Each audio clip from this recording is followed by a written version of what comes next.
Well, we'll turn now to a business update. Global markets have now stabilized after the jitters caused by the collapse of Silicon Valley Bank. But many questions do remain on precisely what led to the institution's failure. Our business editor, Charles Pellegrin, is here on site with more. Morning, Aaron. Media reports over the past few days are saying that both the U.S. Justice Department and the Securities and Exchange Commission have opened investigations into the collapse of SVB. Now, both these probes are just in their preliminary phase and won't necessarily lead to any charges or allegations of wrongdoing. Now, officials will look at a few different things that could have raised rung alarm bells before the bank's failure. For instance, the group's heavy focus on lending to startups in the tech, healthcare, and life sciences sector, and the decision to use most of their deposits on long-term U.S. securities that lost value when interest rates rose. Perhaps most importantly, the investigations will look into stock sales by the company's executives just days before the bank's failure and whether this constitutes insider trading. CEO Greg Becker and CFO Daniel Beck both selling over $2 million in shares and $500,000 in shares respectively on February 27th. And actually, over the past 2 years, a total of $84 million in stocks was sold by Silicon Valley Bank executives.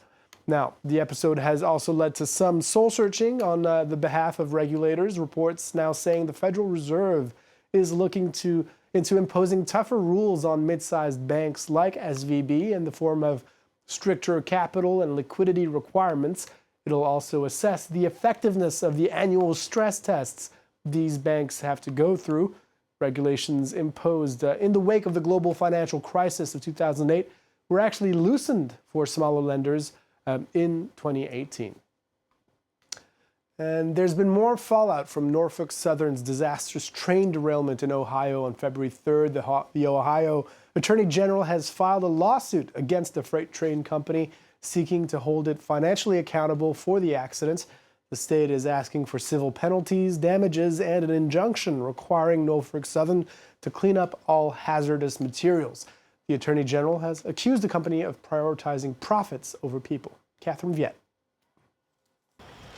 As toxic cleanup efforts continue in Palestine, Ohio, the state's Attorney General has sued Norfolk Southern, the company responsible for the derailment.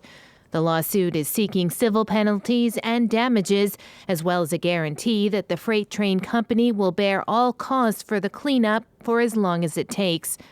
38 cars derailed last month, including 11 tankers carrying hazardous materials. The Ohio Attorney General accused Norfolk Southern of prioritizing profits over people. This derailment was entirely avoidable, and I'm concerned that Norfolk Southern may be putting profits for their own company above the health and safety of the cities and communities that they operate in. Attorney General Dave Yost also cited the rail company's escalating accident rate, which is up 80% over the past decade.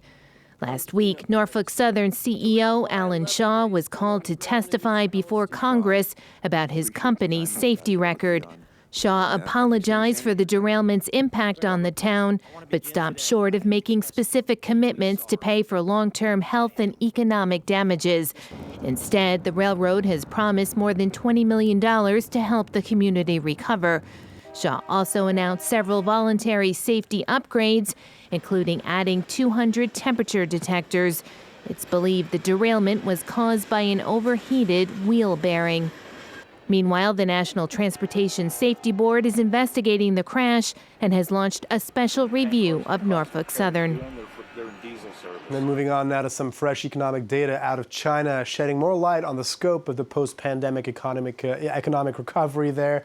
The country reported an uptick in retail sales for the first 2 months of the year that were on par with expectations. Meanwhile, industrial output rose slower than expected for the same period. The rise in retail sales happening in spite of a decline in sales of big-ticket items like cars or home appliances.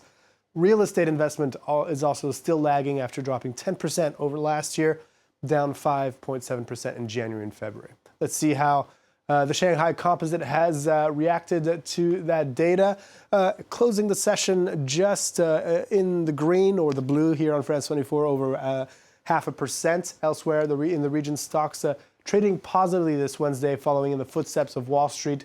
Banking stocks there recovering as fears of contagion from the collapse of SVB are fading. Well, that positive mood not traveling, though. Stocks at the open in Europe trading lower. The Paris CAC 40 down 0.5%. The DAX in Frankfurt down 1/3%. And the FTSE in London down just under 0.5%. And let's finish by looking at OpenAI, the Silicon Valley darling that's unveiled its latest update to its AI chatbot, ChatGPT. GPT-4 can now respond to images, writing descriptions and captions based on what it sees, or even coming up with a recipe out of the different ingredients that are in your fridge when you get to the end of the week and there's not much left. It can also process 8 times as many words as the previous version. That's 25,000 words to be precise. OpenAI said it spent 6 months on safety features for GPT-4 and trained it on human feedback. But, Aaron, it warned that it may still be prone to sharing disinformation. So use these chatbots, but still, use your judgment too. Scary how quickly that technology is evolving. Charles Pellegrin, thank you very much.